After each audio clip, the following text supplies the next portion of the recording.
আসসালামু আলাইকুম। কুরবানি ঈদের পর মাংস খেতে খেতে যখন অনীহা চলে আসে তখন আমি ৩টি ভিন্ন স্বাদের রান্না করলাম। একদম ভিন্ন স্বাদের। এখানে করলা ভাজি হচ্ছে।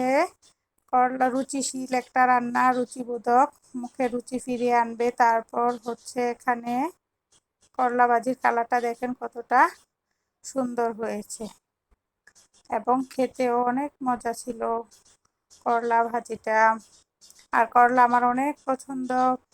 তারপর রান্না করলাম এখানে কই মাছ ভুনা।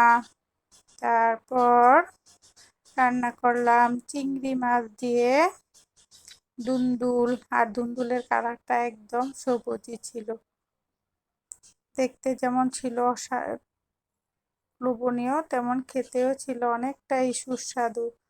আর এই গরমের মধ্যে এই হালকা পাতলা রান্নাগুলো খেতে অনেক ভালো লাগে। আল্লাহ হাফেজ, বাই বাই।